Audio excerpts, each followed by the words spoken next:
up, peeps? Just got done dropping off a part to my car at UPS. So I've been buying a lot of parts, and you might be wondering what I do with all the old ones.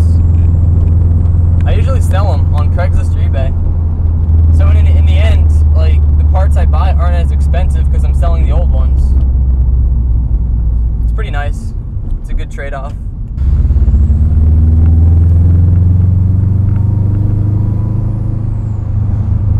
Oh yeah. This car is obnoxiously loud. That car was obnoxiously loud. Holy shit. Clutch, I need a new clutch. I've actually been price matching clutches. There's this shop near where I live. It's called Flat 4 Specialties. It's basically a shop that specializes in just Subaru. And they quoted me some really good prices for a whole clutch replacement. So I'll be doing that pretty soon. And I also recently I just bought a short throw shifter and some shifter bushings because they're all starting to go. Well, the short throw shifter is just nice to have, and you may as well do it while you're switching out the bushings. But it's gonna be real nice. Have nice crispy shifts because this gearbox is kind of meh. It's got 130,000 miles on it. I'm sure the previous owners ragged on it judging by how beat up the bushings are. There's a black WRX. Yeah, it's been a little bit since I've done one of these vlogs.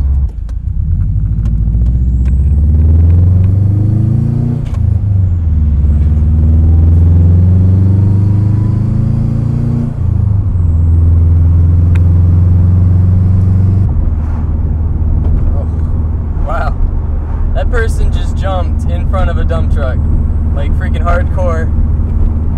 Holy shit. My plans for future mods on this car, I think, like, engine-wise, it's fine for now. Like, I gotta change the spark plug soon, and, like, your typical maintenance stuff, but no upgrading, not for now. What I want to start upgrading is my interior. Like, I want to get rid of this, this wheel right here.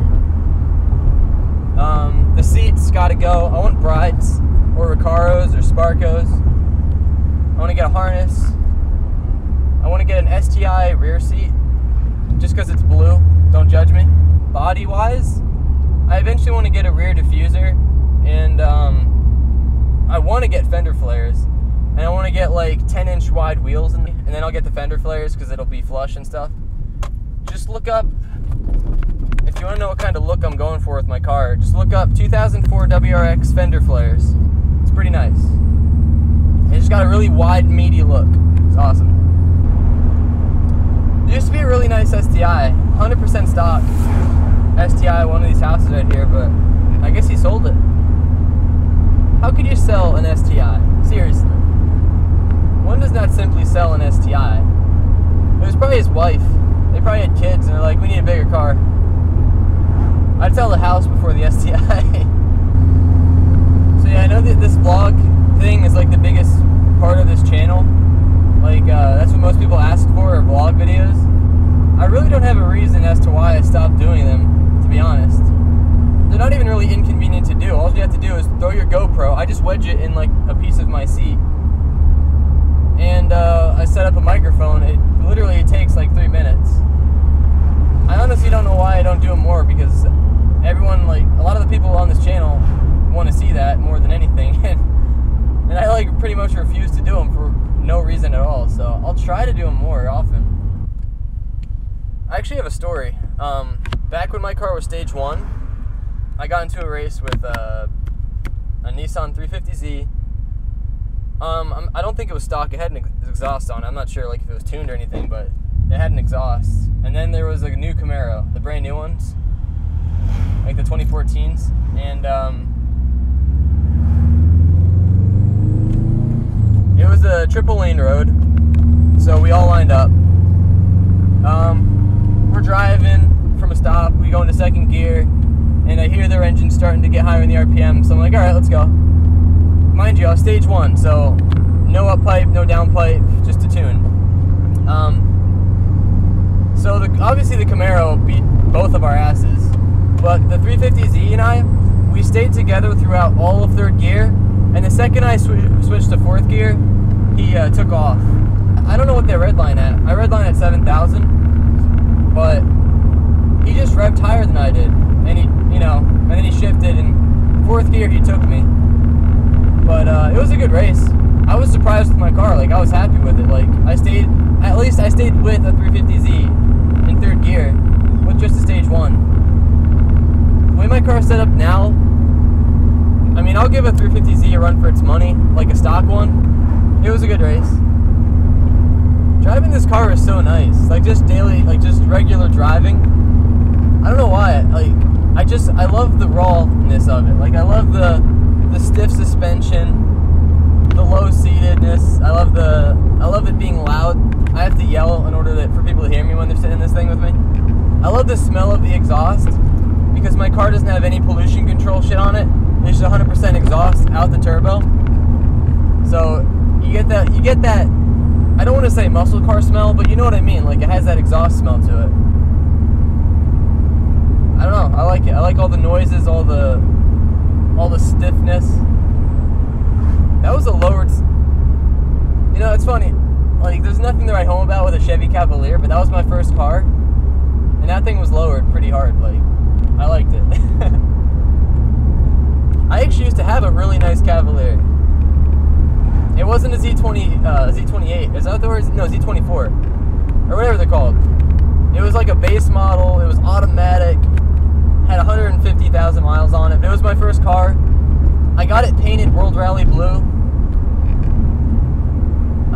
What else? I put Z24 wheels on it, so they were shiny and, bigger. I lowered it. I put lowering springs on it. I put a cold air intake on it. Like, this is all shit that, it's like the intro to modding cars, you know what I mean? Wheels, lowering springs, and a cold air intake. And I felt like, oh, this car is awesome. But hey, that was my first car. I was only 17. I liked it. And then I sold that because I thought, hey, Subarus are the coolest car ever. So I sold it, got a loan for 5 years, and here we are. We got a WRX. And I gotta say, it was really, really hard for me to choose between a WRX and have some money in my pockets, or an STi and have no money in my pockets, because you figure the monthly payments for the car, an STi on Craigslist, at least where I live, is double the price of a WRX, like a used STi. So I got this car for $8,000. It had 119,000 miles on it, and an STi in similar condition and mileage was going for double that. It was going for 16 grand and up. So I could have afforded an STi or an Evo, because I love Evos as well, but I would have no money to mod, and that's what I love about cars. I like doing stuff to cars. I don't like stock cars. That's boring. Like a brand new STi, yeah, it's cool, but it's stock. Nothing's done to it. So I don't know. I bought a WRX because I could do stuff to it, because I'd have money left over and I could do stuff to it. And down the road, when I get a better job, I'll get an STi 6-speed transmission in the engine, and I'll be mad. Also, STIs don't have a sunroof. WRXs do. At least in my ear. So, that was a big one. I freaking love sunroofs. I don't know why. I just do. And that was a huge deciding factor, believe it or not. It's like, do STIs have sunroofs? Nope.